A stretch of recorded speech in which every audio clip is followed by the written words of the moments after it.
deep in the heart of Central Texas, it's the Best of the Outdoors podcast. Brought to you by Texas Fish and Game Magazine, the voice of the Texas outdoor nation. I'm your humble host, Dustin Warncke, the outdoor success guy. Really excited to have you guys with us again this podcast. We're doing things a little bit different, so you're getting a sooner podcast than normal because we normally do these every other week, but we're doing an extra one here during the week mark because we have an awesome dedicated show that we've had scheduled on the books for a while for CZ USA. And CZ USA is going to be the sponsor, the dedicated sponsor of this podcast, and I'm really excited to have them aboard this time because the last podcast we did with them with Dustin Ellerman and Dave Miller was just a blast. That was back, I believe, in May, maybe it was April, and then we're doing this August one with Chester Moore, and we had a lot of fun on this show. I really think you're going to enjoy the content. We kind of packed a lot of stuff into one particular, kind of 30 minutes, I guess, will be what this podcast will be about.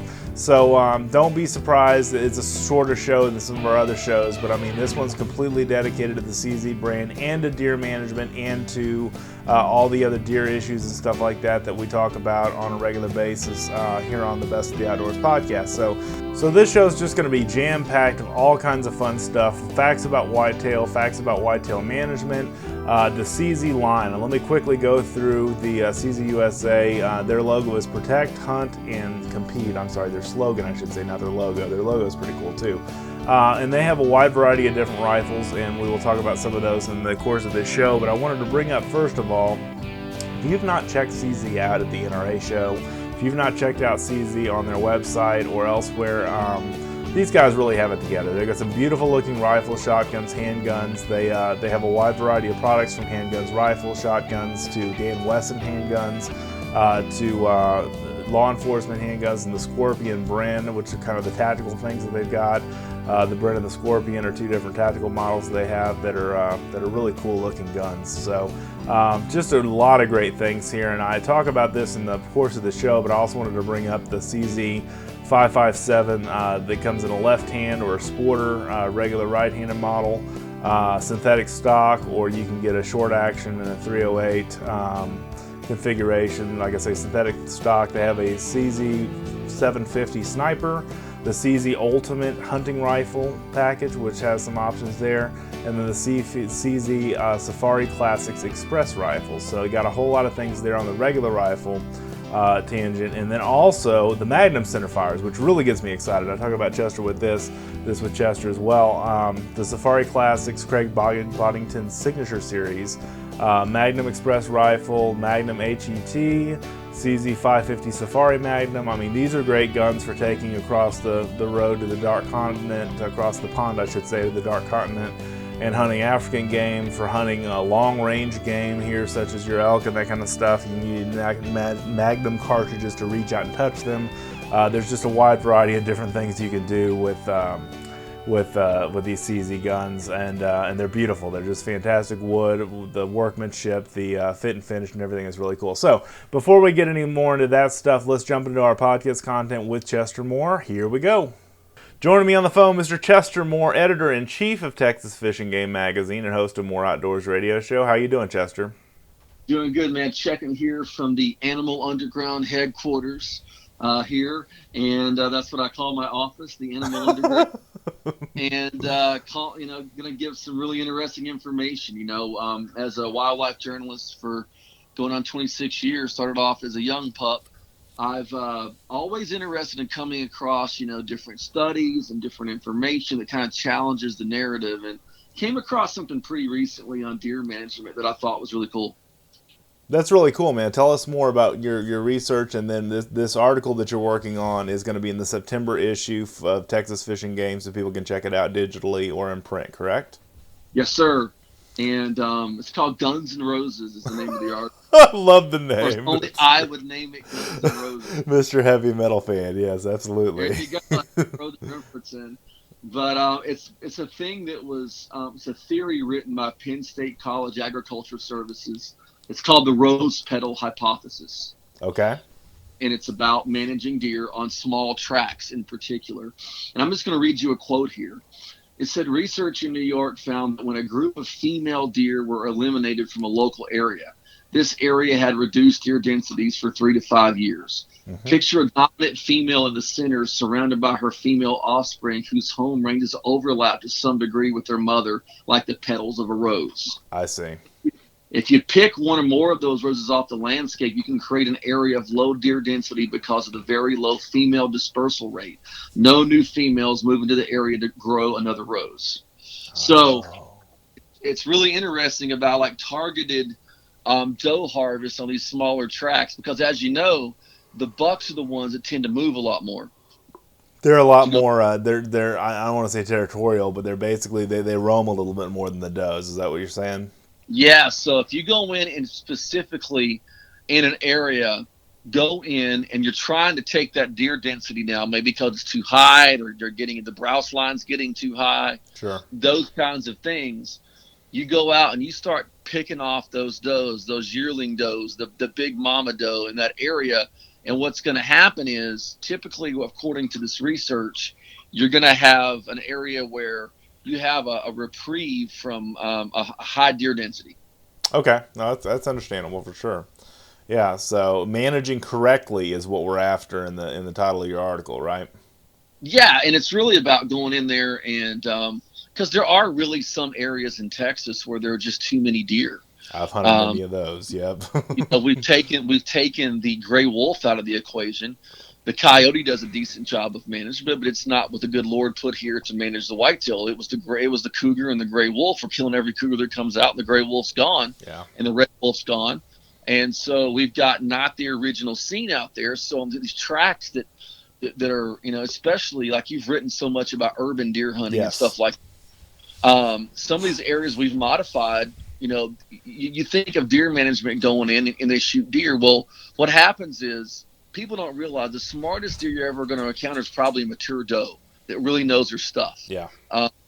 And you go out and do deer management, shoot whatever. But if you're just shooting the bucks, you're not in the young bucks, stuff like that. If you're not purposely taking out every doe you see in a concentrated area, you're not gonna have a real impact on that deer density, and maybe will biologically upset what's going on in the property. No, it's good to know, and I've noticed that because I have shot a lot of urban deer over the years, and typically I use archery, for those. But the management density, like my father-in-law and mother-in-law's neighborhood, is so overrun with deer. They're stunted. Their growth is just stunted. Full size Joe is like a big fawn, and that's a common thing too. You'll find with overpopulation, correct? Yeah, absolutely. What's interesting though, there was a kind of a converse side of this. We do mention in the article in much greater detail than we're talking about here. But when deer densities are lower, and they did a story in the a study in the Adirondacks up in New York. Uh-huh.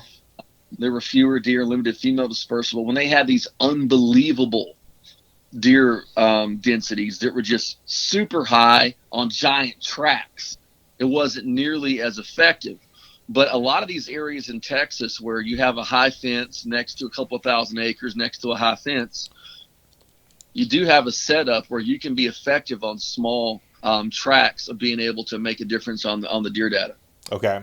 And tell us some more about that, Chester. Tell us some more about the, what you should be doing. Well, it's going in the beginning of the season and saying, hey, we're going to shoot does day one to the end of the season. We're going to get our legal limit of does, and we're going to take as many does out in a concentrated area as we possibly can. We're not going to wait for the big buck to come. If you're trying to manage, you're going to go out there and you're not worry about the young bucks. You're going to go out and you're going to have a really hard year of hitting the does Right. in a concentrated area. Mm-hmm. If you got a 500-acre lease, if there's a doe that crosses on that piece of property, you hit those does. And it will help make an impact for several years and allow you to come back with a better plan of how to manage your land. That's fascinating because, a lot of times I'm always about conservation and management, kind of like you, Chester, but a lot of the hunters I encounter a lot of times don't have that same heart, like you and I do when it comes to, and that's why I always like having you on the show, because you and I are very like-minded about this stuff. But, I think for the further, deer management is so crucial for the furthering of our sport, for our youth and for their youth and so on and so forth down the generations, that it's something that really needs to be paid attention to. Would you agree? Yeah, well, deer management, this is what people think nowadays. Deer management, big antlers. Yes, yes, yes, yes, exactly. That's very true, Chester. Yeah. It has nothing to do with actually taking care of the land itself. And I'm talking about, I could care less if a piece of land produces giant bucks. Irrelevant. But I do care about the overall quality of the environment there for all wildlife, and for making sure that we have a good place to move forward with in the future as we put a lot more strain on our resources. And that's what really this is about. Deer management that I'm talking about has nothing to do with producing megabucks. As a matter of fact, I'm going to make an announcement here Here we today. go. I'm ready. Going to make an announcement. Okay, um, trophy deer are irrelevant anymore. Okay. Okay, they are irrelevant because when I'm talking about these mega bucks, because the only thing stopping you from getting a mega deer is writing the mega check. Yep, and the high fence, hunting behind And the that's high it. fence. You and I talked about That's that it. on the last show. That's We it. talked about hunting. Yeah, Now, exactly. if you're out on the the Angelina National Forest, Right. or you're out on that timber company lease where there's 8,000 hunters per deer, and you manage to get that nice buck, that means something. Right. Um, and there's nothing wrong with people shooting the high fence deer. But what I'm saying is, we've come, when I first got in the business, the high fence thing was there, but it wasn't like where they're having entire magazines that you're looking at that are like some kind of adult magazine with just Yes. deer and deer semen being sold and Mhm. all that kind of stuff. You know what I mean? I do. It wasn't so precise that you could name the bloodline, Right. you know? And And so the now, sire and everything else, right? yeah, Like I it's mean, it the was buck just that different, sired that radically doe. Yeah. different. And so you think about when I was a kid, which was in the late 70s, early 80s, when I was a real young kid and first went hunting, it was an entirely different landscape. We talked about deer in terms of 6 pointers and 8 pointers and Yes. occasionally the big 10 pointer. Mhm. Now, if I ever hear a kid 10 years old hunting again in my life that starts quoting Boone and Crockett scores, I'm going to vomit. Uh-huh. Amen. I feel you, brother. Because after you shot 150 class deer and you're 12, where do you go from there? Yeah. That's been my Yeah, whole point and all the this time. isn't Yep. this isn't against any of the stuff on high fences or any of that stuff. But what I'm saying is, the management we're talking about is the average guy Right. that can go on his property and do that stuff. So it's irrelevant, like just that the buck is a trophy, because everybody can get a trophy if they got the money these days. Yep. But this is a way to help fix the land you're on, and maybe you can start growing the highest quality antlers possible on small tracks if Right. you manage properly. If you But you manage got to properly. manage it with a gun. Right, right, and that brings us to our sponsor of this episode, CZ USA. You've got to manage it with a firearm and or any kind of weapon, but basically the line of CZ USA firearms is fantastic, isn't it? Yeah, really, really quality stuff. My buddy Razor Dobbs did a fantastic article last year about his favorite kind of all around rifle, and we quote Razor in the article, and we're looking at the idea of managing deer. So one of the things you got to have is a rifle that can reach out and touch someone. Yes. And when I was just a little bit younger, it was unheard of for somebody to hunt deer with a 300. Now it's very common, Mm-hmm. And CZ has that, their ultimate hunting rifle. It's in 300, and there is a round that will reach out and touch a deer, and could potentially pull the back strap out as well if you shoot it right. But is a great hunting rifle. Is something you can, if you're proficient with long distance shooting, can definitely get the job, and it definitely has the muzzle velocity to take the deer down. Right. And that all being said, I'm looking on their website now. The MOA accuracy is guaranteed to 600 yards with that particular ultimate hunting rifle. I mean, that is speaking a lot. And the whole thing that I bring that point up is that rifles out of the box have come a long way over the years, haven't they, Chester? Oh, it's not even. It's a different world. Yeah. And the technological innovations, whether it's from the synthetic stocks and the different things, the ammo, itself, everything. But taking that rifle out of the box, man, you got stuff nowadays that's just super quality. And I'm really looking at the rifles and going, man, the prices. And I see the inflation of everything. Looking at some of CZ's prices, and CZ is not a low end gun. Not at all. These are These are really respected, guns.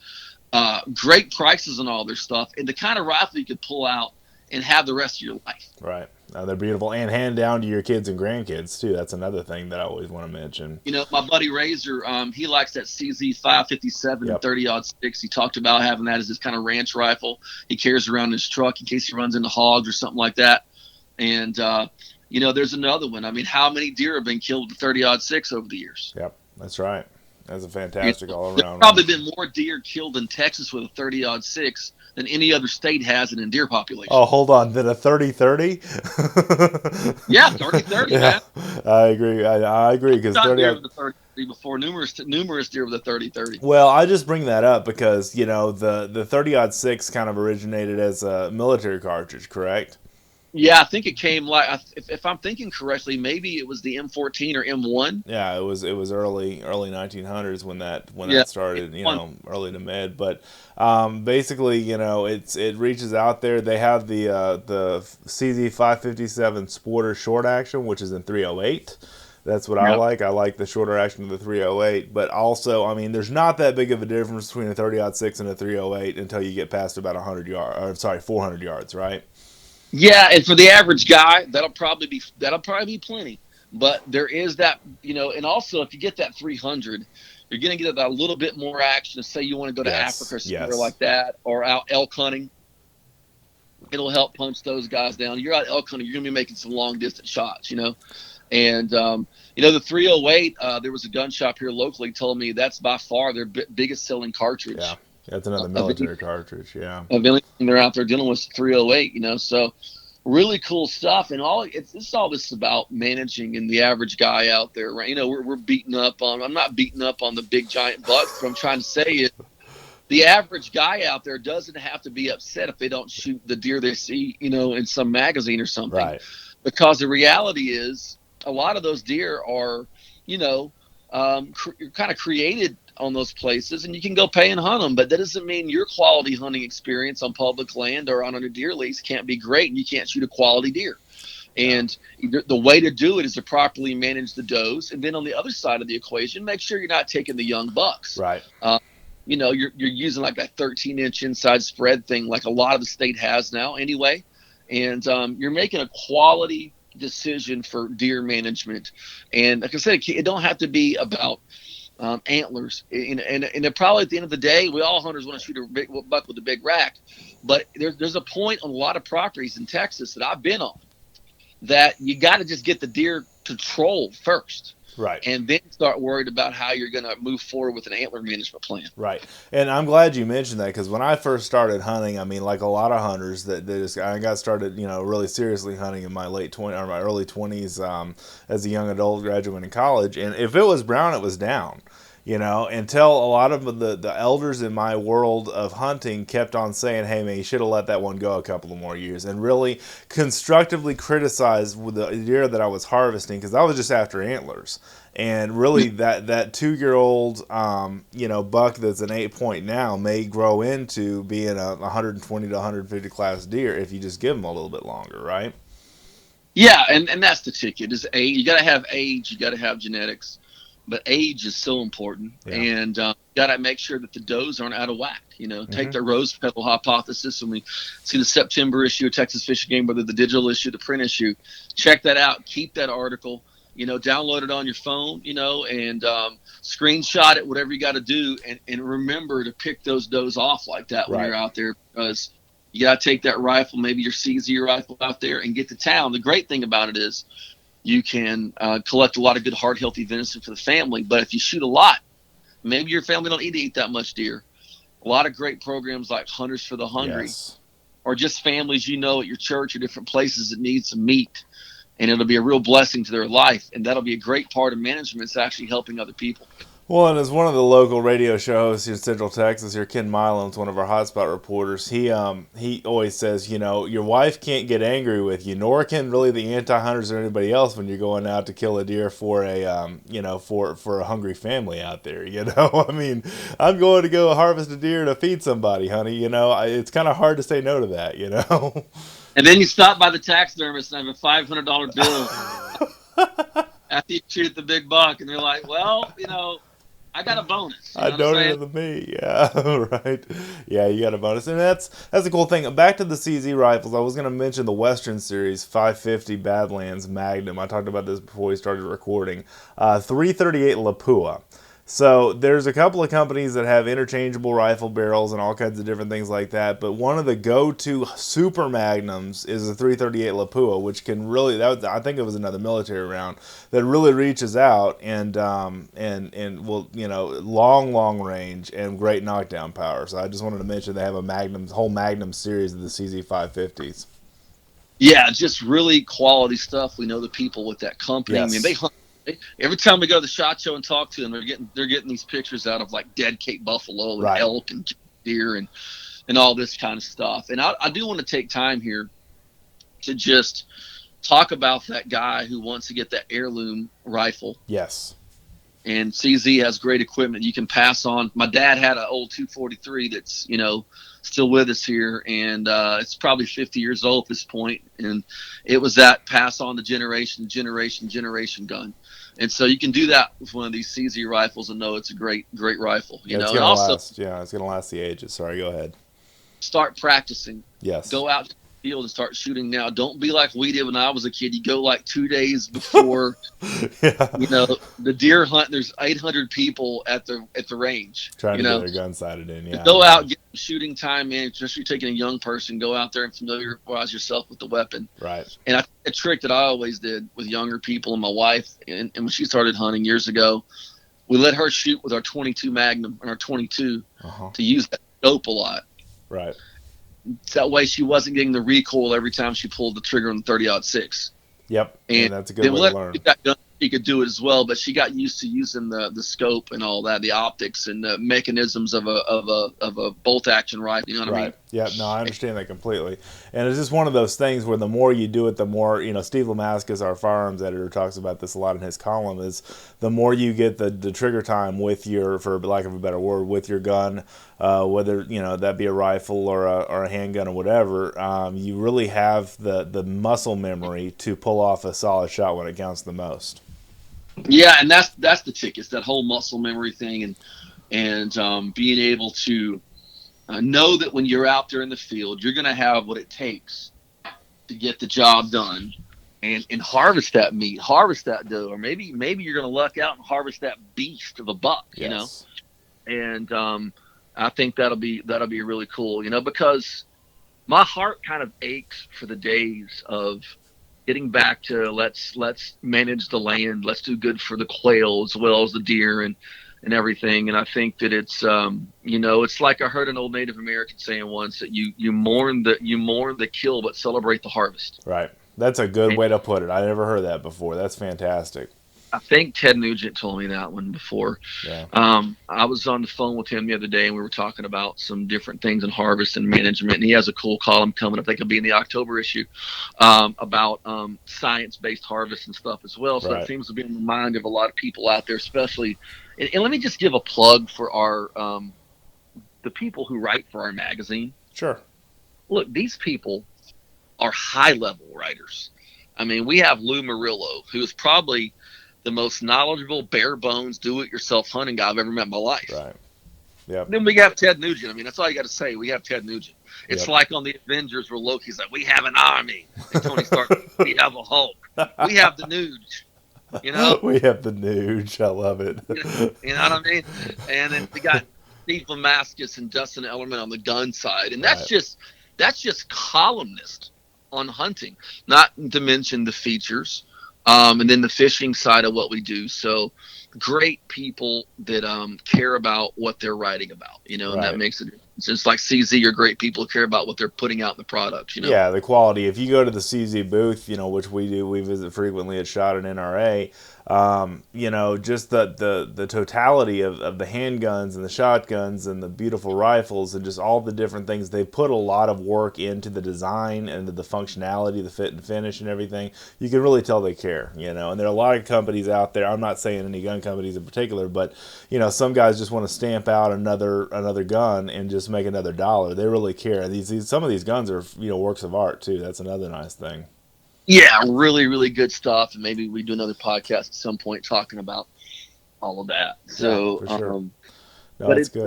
There's a lot of good stuff out there. It's a good time to be a hunter in terms of the equipment. Right.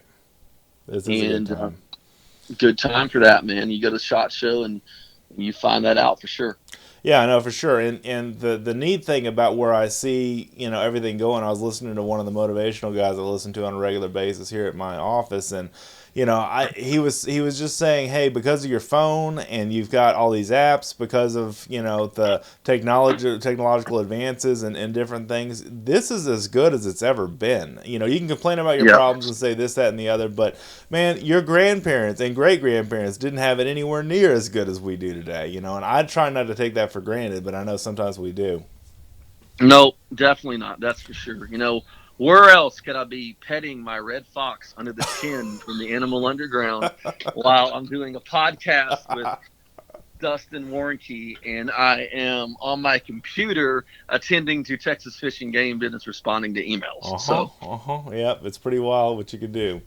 So multitasking for sure. So, but anyway, good time. Check out the CZ557 Sporter, the Ultimate Hunting Rifle, and then I talked about the Magnum Series rifles that CZ has as well. Chester, I know you've got to run. It's good to talk to you. Thanks so much for joining us on this segment. All right, man. We'll talk soon.